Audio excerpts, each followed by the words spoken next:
نیت کریں گے کہ نیت کی میں نے پاکی حاصل کرنے کی، اور اس کے بعد دونوں ہاتھوں گٹوں تک دھوئیں گے. یہ دوسری سنت. جملہ 8 سنتیں ہیں. پہلی سنت نیت کر لی. دوسری سنت کیا ہے؟ گٹوں تک ہاتھ دھو لیے. تیسری سنت یہ ہے کہ شرمگاہ دھونا، اگلی اور پچھلی شرمگاہ دھونا، یہ تیسری سنت. چوتھی سنت یہ ہے کہ آدمی کے جسم پر کہیں بھی کسی قسم کی کوئی نجاست لگی ہوئی ہے، گندگی لگی ہوئی ہے، اس کو دھونا.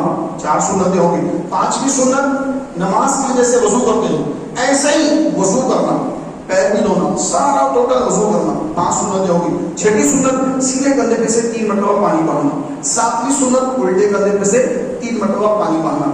8ویں سنت سر پہ سے 3 مرتبہ پانی بہانا. اب مکمل غسل ہو گیا ہے. چاہے تو صابن لگا لیں، شیمپو لگاتے ہیں کوئی، صابن لگاتے ہیں کوئی، تو کوئی جو ہے بیسن سے بھی نہاتے ہیں. ہر کے الگ الگ طریقے ہیں. تو اب اگر آپ صابن والا استعمال کرنا چاہتے ہیں تو بے شک صابن لگا لیں پورے جسم پر، پھر وہ صابن کو بہا دیں. آپ کا غسل کمپلیٹ ہو گیا. اب آپ کو نئے سرے سے وضو کرنے کی حاجت نہیں ہے. غسل کر کے ڈائریکٹ آپ کیا نماز پڑھ سکتے ہیں، قرآن چھو سکتے ہیں، قرآن پڑھ سکتے ہیں. آپ کا وضو بھی اس کے اندر ہو گیا ہے. تو یہ غسل کی سنت ہے اور 3 اس کے فرائض ہیں. تو غسل کا صحیح طریقہ یہ ہے. اب اگر کوئی گوشت کھایا، اس کے ریشے دانتوں میں پھنس گئے، خلال کر کے اس کو نکالنا ہوگا، وہاں سے پانی بہانا ہوگا. اگر کوئی چھالیا پان کھاتے ہیں، چھالیا کھائے، پان اگر اس کے دانتوں میں پھنس گیا، یعنی اس کے چھالیا وغیرہ وہ پھنسی ہوئی ہے اور ویسے غسل کر کے نکل گیا، اس کا غسل کمپلیٹ نہیں ہوا، تو اس کو خلال کرنا ہوگا. کاڑیاں بھی چھوٹی خلال کی، وہ کاڑی کر کے وہ حصہ نکال کے اس کو پھونک دے اور پھر کلی کرے. وہ حصے میں اچھا پانی کو دوڑائے، اچھی کلی کرے، منہ کو یوں پانی اندر کر کے اچھی طرح سے کلی کر کے اچھی صفائی کرے دانتوں کی. اور پھر ناک میں ریڑھ جم جاتی ہے، گاڑی چلا رہے بیٹھے یا کچھ بھی ہے تو ناک میں ریڑھ جم جاتی ہے، وہ جمی بھی ہے، آپ پر غسل فرض ہے. تو جب تک پانی چڑھا کر الٹے ہاتھ سے اس کو اچھا صاف کر کے وہ گندگی نکال دینے کے بعد اب وہ حصے سے پانی بہنا، وہ حصے پر پانی بہنا، تو آپ کا غسل کمپلیٹ ہوگا. ورنہ یہ حصے اگر سوکھے رہ گئے، دانتوں میں جو یہ پھنسا ہوا یہ ہے اور آپ آگے ویسے ہی نماز پڑھنا شروع کر دیا تو غسل کرنا نہیں برابر، تو صحیح غسل نہیں ہوا. تو صاف چاہیے کہ اچھی طریقے سے ان باتوں کا بندہ خیال رکھے. اور پیارے بھائیوں، کوئی جو ہے جاب کرتے ہیں، سیلس مین کی جاب ہے، دکان وغیرہ میں پیدل چلنا ہوتا ہے، اسٹیکر لگا پیر میں، کچھ بھی چھوٹا اسٹیکر پیر میں لگا ہوا ہے، وہ دیکھیں گے کیوں کر کے پیر کو لے دیکھا ہوں، بس گیا نہایا نکل کے آ کے نماز پڑھنا. بات دیکھا ارے میں یہ لگا ہوا تھا، یہ چیز لگی ہوئی تھی، ایڑی بھی یہ لگا ہوا تھا، تلوے میں یہ لگا ہوا تھا، تو غسل ہی نہیں ہوتا، وضو بھی نہیں ہوا. آنے نماز پڑھنے تو پھر نماز کی برکتیں کہاں سے حاصل ہوں گی؟ نماز قرآن فرما رہا ہے کہ نماز برائیوں سے روکتی ہے، برائی سے روکتی ہے. ایسی غلطیاں کریں گے، نماز پڑھیں گے تو نماز ہوگی نہیں تو برائی سے کہاں سے روکیں گے؟ تو اس کا خاص اہتمام کریں. جب وضو کریں تو اپنے پیروں کو اچھی طرح دیکھیں کہ کوئی حصہ سوکھا تو نہیں رہ گیا. لگے ہم نے آپ کو وضو کی سنتیں بھی عرض کر دوں کہ وضو میں 4 فرائض ہیں. پہلا فرض ہے چہرے کا دھونا. چہرہ سر کے بعد سے لے کر گھٹنے کے نیچے تک ایک آنکھ کی لو سے ایک آنکھ کی چہرہ ہے. چہرہ دھونا وضو میں فرض. دونوں ہاتھ کولیوں سمیت دھونا وضو میں فرض. اور پورے سر میں سے چوتھائی سر کا مسح کرنا یہ فرض. چوتھائی یعنی پورا جو سر ہے اس میں سے 25% سر کے اوپر سے اتنا ہاتھ بھی پھیر لیے تو فرض ادا ہو گیا. اور 14 فرض یہ کہ دونوں پیر ٹخنوں سمیت دھونا. یہ وضو کے 4 فرائض ہیں. وضو کے 4 فرائض. اس کی سنتیں بھی ہیں، اس کی 12 سنتیں ہیں. پہلی سنت نیت کرنا. نیت کرنا وضو کی، یہ نیت کر لیا آپ نے. پھر بسم اللہ پڑھنا، بسم اللہ الرحمن الرحیم. پھر بسم اللہ والحمدللہ بھی پڑھ لینا کہ فرمایا گیا، علیہ السلام نے فرمایا کہ جو وضو کرتے وقت بسم اللہ الرحمن الرحیم پڑھتا ہے تو جتنے اس کے اعضاء ہیں، اعضاء ہاتھ پیر جو اس کے اعضاء ہیں، وہ سارے اعضاء جن سے وضو کا پانی بہتا ہے، اگر بغیر بسم اللہ پڑھے وضو کرے گا تو جن اعضاء کو دھوئے گا اس کے گناہ معاف ہوں گے. لیکن اگر بسم اللہ پڑھ کے وضو کرے گا تو اللہ تعالیٰ اس کے سارے جسم کے گناہوں کو معاف فرما دے گا. تو بسم اللہ ضرور پڑھنا. پہلے نیت کرنا، پھر بسم اللہ پڑھنا. اس کے بعد تیسری سنت یہ ہے کہ اپنے ہاتھوں کو گٹھوں تک دھونا. تیسری سنت. چوتھی سنت مسواک کرنا. مسواک لیے مسواک کریں، یہ چوتھی سنت. 5ویں سنت 3 مرتبہ کلی کرنا. 6ویں سنت روزہ نہیں ہے تو غرغرہ کرنا. 7ویں سنت ناک پہ پانی چڑھانا. ناک پہ پانی چڑھا کر ناک کی اچھی صفائی کرنا. 8ویں سنت ہاتھ اور پیر کے انگلیوں کا خلال کرنا. انگلیوں کا خلال، جیسے پیر دھو رہے ہیں تو انگلیوں کا بھی خلال کر رہے ہیں. اس کے اندر ایسا نہیں کہ بس پیر نہیں رکھا، نل کھول دیا، ہاتھ دھل گیا، ہاں یہ دھل گیا، ایسا نہیں. ہاتھ پیر اطراف جہاں پہ اعضاء وضو ہیں، یہ پیر ہے ہاتھ ہے تو ہاتھ بھی اس کے اوپر سے پھرنا، پیر دھو رہے ہیں نہ تو کھولا، لیکن پانی جب گر رہا ہے تو اپنا ہاتھ بھی ورک کرے، وہاں پر کام کرے اور انگلیوں کے طرف خلال کرے، الٹے ہاتھ کی چنگلیاں سے، یہ انگلی سے سنت ہے، یہ انگلی سے پیر کے انگلیوں میں خلال کرنا یہ سنت ہے. ایسے دو ہاتھوں بھی ہوتا ہے، لیکن اگر وہ خلال نہیں کیا دونوں انگلیوں کے درمیان تھوڑی سی جگہ سوکھی رہ گئی، وضو نہیں ہوا، وضو نہیں ہوا تو نماز بھی نہیں. تو سنت یہ ہے کہ چھوٹی انگلی سے اس کا خلال کرے، یہ پیر کی انگلیوں کا بھی، یہ پیر کی انگلیوں کا بھی یہ خلال کرے. آٹھویں سنت، نویں سنت داڑھی ہے تو اس کا خلال کرنا. کیسے؟ اس طرف سے یوں ڈالنا، یوں باہر نکالنا. وضو کر رہے ہیں آپ، یوں طرف سیدھے ہاتھ سے نہیں، الٹے ہاتھ سے اندر کی طرف ڈال کے باہر نکالنا یوں، یہ داڑھی کا خلال، داڑھی کا خلال. 10ویں سنت پورے سر کا مسح کرنا. 11ویں سنت کانوں کا مسح کرنا. اور 12ویں سنت پے در پہ وضو کرنا، یعنی ایک اعضاء سوکھنے سے پہلے دوسرا عضو دھو لینا. یہ 12ویں سنت. ترتیب قائم رکھنا، یعنی جو پہلی سنت اس کو پہلے مقام پر رکھنا. پہلی سنت کیا ہے؟ بسم اللہ، نیت کرنا ہے تو سب سے پہلے نیت ہی کرنا، اس کے بعد پھر مسواک پڑھنا چوتھے نمبر پہ آئی. ایسا نہیں کہ ڈائریکٹ وضو خانے میں مسواک شروع کر دیا دھونا یا ڈائریکٹ ہاتھ دھو لیا تو خلاف سنت ہو گیا. خلاف سنت نہیں ہونا. ترتیب پہلی کیا ہے؟ نیت کرنا. آئے بیٹھے پہلی سنت کیا ہے؟ نیت کرنا. نیت کی میں نے وضو کی پاکی حاصل کرنا. دوسری کیا ہے؟ بسم اللہ الرحمن الرحیم، بسم اللہ الرحمن الرحیم. ساتھ میں بسم اللہ والحمدللہ بھی پڑھنا. فرمایا گیا کہ جو وضو سے پہلے بسم اللہ الرحمن الرحیم کے ساتھ ساتھ بسم اللہ والحمدللہ اگر یہ پڑھ لیتا ہے تو جب تک وہ باوضو رہتا ہے، جب تک باوضو رہتا ہے اس کا وضو قائم ہے، جب تک فرشتے اس کے اعمال نامے میں نیکیاں لکھتے رہتے ہیں بنا محنت کے، بس وہ اعمال نامے میں نیکیاں آ رہی ہیں. توجہ کی ضرورت ہے. کیا؟ بسم اللہ والحمدللہ اتنا ہی پڑھ لینا ہے. جب تک آپ کا وضو ہے آپ کے اعمال نامے میں نیکیاں آتی جا رہی ہیں بغیر آپ کوئی عبادت کرے گی. اتنا کہہ دیا آپ نے بسم اللہ والحمدللہ. تو یہ وضو کا طریقہ ہے. فرمایا کہ جب وضو کرو تو اس کا پانی مسجد کی دیوار پر، مسجد کی فرش پر، جانماز پر یہ پانی نہ گرایا کرو، کیونکہ یہ پانی کا گرانا یہ مکروہ تحریمی ہے. مکروہ تحریمی یعنی اس پر قیامت میں پکڑ ہوگی، پوچھ ہوگی، اس پر گناہ لکھا جائے گا. حرام کے قریب ہے، حرام نہیں ہے، حرام کے قریب قریب ہے. تو جو حرام کے قریب قریب ہے اس پر بھی پکڑ ہوگی قیامت کے دن. تو وضو کا جو پانی ہے اگرچہ کہ وہ پانی سے ہم نے کوئی گندگی نہیں حاصل کی، کوئی گندگی دور نہیں کی. جیسے طہارت خانے میں جا کے گندگی دور کر کے آتے ہیں تو چہرے پہ تو ہاتھوں پہ تو کچھ تھا ہی نہیں، بس یہ حکم نجاست، اس میں نجاست کا حکم ہے. یہ یعنی یہ ایک ایسا حکم ہے کہ یہ بس کچھ ظاہر طور پہ کچھ لگا ہوا نہیں ہے، لیکن یہ حکم ہے کہ یہ حکم کی وجہ سے ہم پر جو ہے اس کو دھونا کرنا ضروری ہے. تو اس کا پانی اگر کپڑوں پہ گرے مکروہ تنزیہی یعنی گناہ نہیں ہے، قیامت میں پکڑ بھی نہیں ہوگی. وضو کر رہے ہیں، پانی گر گیا کپڑوں پر، کرتے پر، شرٹ پہنے ہوئے ہیں شرٹ پر یا پیروں وغیرہ کے پاس، یہ ٹخنوں کے پاس، کرتے پر، گناہ نہیں ہے لیکن مکروہ ہے، اللہ کو ناپسند ہے. لیکن اگر مسجد کی فرش پر اگر اس کے خطرے گرتے ہیں، جانماز پہ گرتے ہیں، مکروہ تحریمی ہے، اس کے بارے میں سوال ہوگا. تو بہتر ہے کہ وضو کرنے کے بعد ایک تولیہ اپنے پاس رکھیں اور اس کے بعد اپنے چہرے کو پوچھ لیں، صاف کر لیں اور اس کے بعد پھر مسجد میں انٹر ہو. ہاں مکمل صاف نہ کرے، ایسا کہ بالکل پوچھ لیا چہرہ اب ایک قطرہ بھی اس کے تری باقی نہیں ہے، مکمل سوکھ گیا، ایسا بھی منع ہے.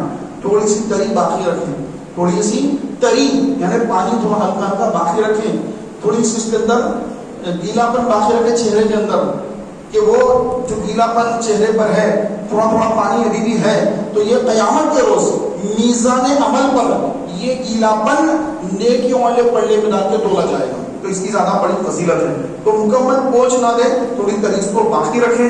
اور پیارے محترم بھائیوں، فرمایا گیا کہ وضو کرنے کے بعد جو بندہ سورہ انا انزلناہ فی لیلۃ القدر یہ سورہ جو پڑھتا ہے، اگر وہ سورہ پڑھے گا اور اشہد ان لا الہ الا اللہ وحدہ لا شریک لہ واشہد ان محمدا عبدہ ورسولہ، تو فرمایا گیا کہ یہ کلمات پڑھنے کے سبب اللہ تعالیٰ جنت کے 8 دروازے اس کے لیے کھول دیتا ہے، 8 دروازے اس کے لیے کھول دیتا ہے. تو پیارے بھائیوں، وضو کرنے کے بعد یہ کلمہ ضرور پڑھ لیا کریں. اور فرمایا گیا کہ جب تم وضو کر لو تو 2 رکعت تحیت الوضو پڑھ لو.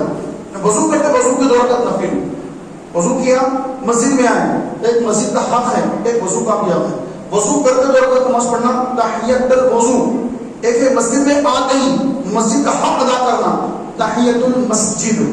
تو یہ 2 نیتوں سے ایک بھی نماز پڑھ لیں گے تو تحیت الوضو بھی ہو جائے گا, تحیت المسجد بھی ہو جائے گا. تو مسجد میں آتے ہی 2 رکعت نماز پڑھ لینا کہ مسجد کا گویا ہم نے حق ادا کر دیا. اللہ تعالیٰ کی بارگاہ میں دعا ہے کہ مولا تبارک و تعالیٰ ہمیں کہنے اور سننے سے زیادہ اخلاص کے ساتھ خوب عبادت کرنے اور رب کو راضی کر لینے کی توفیق عطا فرمائے. آمین یا رب العالمین بجاہ نبی صلی اللہ علیہ وسلم. اگلی